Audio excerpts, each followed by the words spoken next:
positive lies at times, actually, and more often myth and misunderstanding. It involves cats and scapegoats and dog whistles and all sorts of animalistic metaphors that I won't bore you with.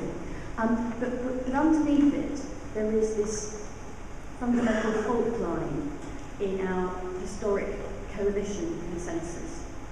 Coalition is a complicated business in Britain. It's not something we're used to, at least across parts of political lines. It's a coalition that in many respects, by the way, was only made possible by the fact that these parties that had such opposing views on all sorts of subjects had to come together with various civil liberty issues under the new Labour government. They fought 90-day detention and 42-day pre-charge detention together. They fought ID cards together, and so on. Civil liberties, more palatable, you understand, than human rights. I wonder why. Substitute citizens for civil liberties, and you'll kind of begin to understand. So we've got this fault line in the coalition, because despite all that common cause on ID cards or against ID cards and so on, the Liberal Democrat Party vowed to defend the Human Rights Act in the run-up to the last general election. Conservatives vowed to replace it with something else, unspecified but more British, right? And how are you going to square that circle? Well, many assumed, I think, possibly overly optimistically, that the coalition agreement would just spell it out, there would be no change on the Human Rights Act, but not so. The first document was silent, and the second, longer coalition agreement back in Britain says we will set up a commission to look into a British Bill of Rights that will build on our ECHR obligations, etc., etc. Well, that sounds all right, doesn't it? Build on our ECHR obligations. Well, you've got to really think about the small print on this one, because you could have a Bill of Rights with all the convention obligations in it. You could add some extra things to make it feel more British, like jury trial, and Elgar, and warm beer, and cricket, and whatever you like, okay? And have this lovely, beautiful British Bill of Rights.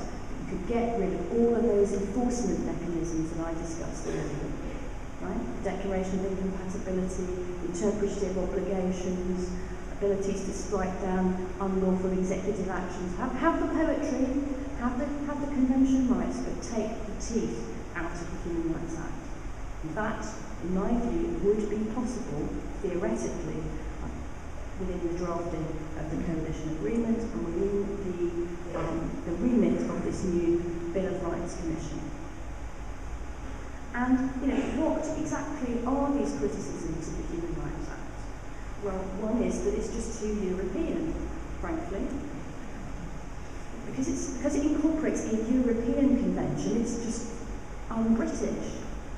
And it's European, and it could be confused with the euro.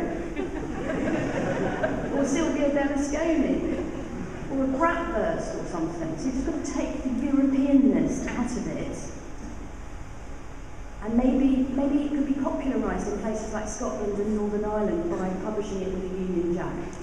Right? That would be the... No, but seriously, there are human rights people that have suggested this to me. Not quite. I'm just kind of embellishing slightly. But if we just gave it a makeover, everything would be fine. We just called it a British Bill of Rights. We kept everything. Not a penny less. We just gave it a makeover. Everything would be all right.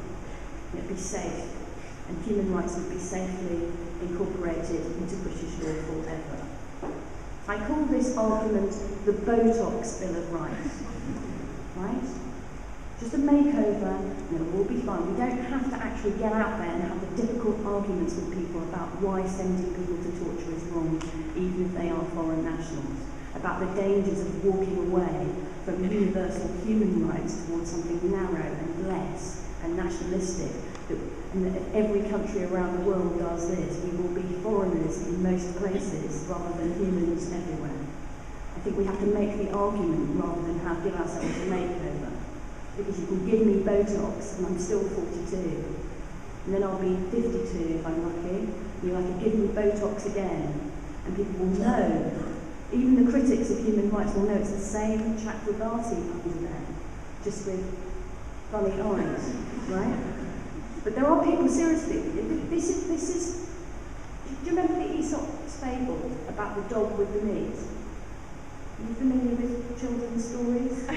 So the dog had some meat in his teeth, and he's walking over a log across a pond or a river or something like that, and he sees a bigger dog with a bigger piece of meat in the water. But of course it is his own reflection.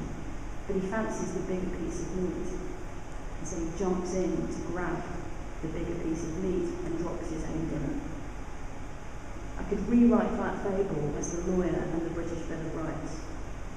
I think it's something to be really wary of in the context of our current debate, about whether anybody really believes that this new patriotic instrument is actually going to produce something more progressive and more protective for people.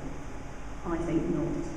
The Euroscepticism and xenophobia will still be there if we don't make the argument. Some senior politicians even talk about unelected judges making them feel physically sick. That's something that our Prime Minister said earlier this year.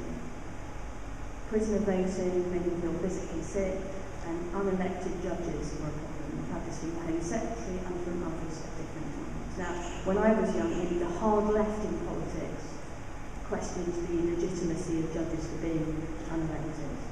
And I think that when we're worrying about riots in our inner cities and worrying about crime and lawlessness, it's quite important that highly educated senior members of our polity show respect for the rule of law. So there it is. I think the real elephant in the room is that some people want citizens' privileges rather than human rights. This moment in time, I think there's a lot that we can do with the Human Rights Act. When it's explained to people, they will actually value it and know what they have to lose. So in this round of the card game, I'll stick and not twist. Thanks very much.